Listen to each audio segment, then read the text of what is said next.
જય જવાન જય કિસાન અમારી યુટ્યુબ ચેનલમાં તમારું હાર્દિક સ્વાગત છે ખેડૂત મિત્ર. તો ઘણા ખેડૂત મિત્રોનો પ્રશ્ન હતો કે પહેલાં વહેલા પોટા નારેલીમાં આવે એ રહેવા દેવાય કે કાપી નાખાય. તો આજે આપણે એ વિશે રાહુલભાઈને જરાક પૂછશું. રાહુલભાઈ, હવે નારેલીમાં પહેલાં વહેલા જે ફ્લાવરિંગ પોટો આવે છે એ રહેવા દેવાનો કે કાપી નાખવાનો? તો જગદીશભાઈ, ઘણા બધા ખેડૂત છે કે ઉતામેર કરીને કે બધાના મગજમાં એવું હતું કે પેલું ફ્લાવરિંગ આપણે કટિંગ કરીને આપવું જોઈએ છે. તો અમુક જે ખેડૂત છે કે જે આ હજી પોટો ખુલ્લો નથી, કાચો પોટો છે, હવે ઈ પોટાને તમે અહીંથી કાપી નાખો તો આ પોટાની અંદરમાં હળો ચાલુ થાય છે. તો એ ધીરે ધીરે દીપાદી અંદર નારેડીની અંદર જાય છે હળો, અને નારેડી આખી ફેલ થઈ જાય છે. અમુક ને ઉદ્ધિનું કારણ હોય છે, અમુક ને જીવાત નીકળતી હોય છે કે પેલા પોટા કાપવાથી પણ એવું થાય છે. અને જે આ ખુલી ગયેલ પોટો છે જગદીશભાઈ, માનો કે આવી રીતના ખુલી ગયો, તો આને કટિંગ કરવું હોય તો ખેડૂત કરી શકે, પણ આને કરવાની કોઈ જરૂરિયાત નથી કે કોઈ આ પોટો છે કોઈ સાઈડ ઇફેક્ટ કરે જગદીશભાઈ. બાકી આવી રીતના પોટો છે એ કોઈ દિવસ કટિંગ કરવાનું નથી. જે ઉતામરે કરી નાખે છે કે ભાઈ આપણે પોતાને કટિંગ કરી નાખીએ, તો આ કૂણો પોટો હોય ને તમે કટિંગ કરશો તો આની અંદરમાં હળો થશે, નારેડીની અંદરમાં સાઈડ ઇફેક્ટ થશે.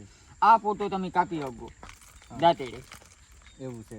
ને રાહુલભાઈ, બીજો પ્રશ્ન એ હતો કે આ રીતના સુકાઈ ગયેલ પંતું હોય ને ઘણા ખેડૂતને પાકમાં નડતું હોય તો આ કાપી શકાય? જો ભાઈ, ઘણા બધા આપણે પહેલેથી જ કહી ગયેલ છે કે ભાઈ નારેડીની અંદરમાં પત્તું 1 થી 3 વર્ષ સુધી તો કાપવાનું નથી કે ખેંચવાનું નથી.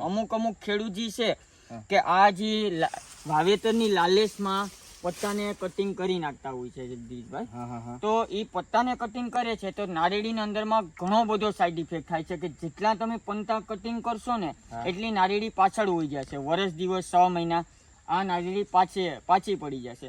તો 1 થી 3 વર્ષ સુધી તો આનું પત્તું બોલાવવાનું જ નથી. વાવેતર થોડું ઓછું થાય તો ભલે થાય છે કે 2 વર્ષ પછી પત્તા નડતા હોય તો એની અંદરમાં કોઈ વઢાઈને એવું વાવેતર કરવાનું છે કે જે સોયાબીન છે, કોઈ પણ એવું પાક એની અંદરમાં લેવાનો. બાકી આનું પત્તું છે હજી આની સાથે કનેક્ટ છે, નસો આમાં જોડાયેલી છે, તો ખેંચે પત્તું, તો આને નુકસાનકારક થાય છે જગદીશભાઈ. એટલે પત્તું કોઈ કાપવાનું નથી કે નથી ખેંચીને કાઢવાનું નારેડીનું. રાહુલભાઈ, ત્રીજો પ્રશ્ન એવો હતો કે ડીટી નારેલી કઈ રીતના ઓળખી શકીએ? આ ડીટી જો આ વાનફેર જ છે કે જો પેલું વેલું ફ્લાવરિંગ આવ્યું ને જગદીશભાઈ, તો જો આ 1 2 આ 3 છે, આ કોર 4 છે. આ 22 મહિને નારેડી ફૂટી ગઈ હતી કે આપણે એટલી સારવાર હતી ને ઓર્ગેનિક રીતના કરતા તો 22 મહિને ફૂટી ગઈ.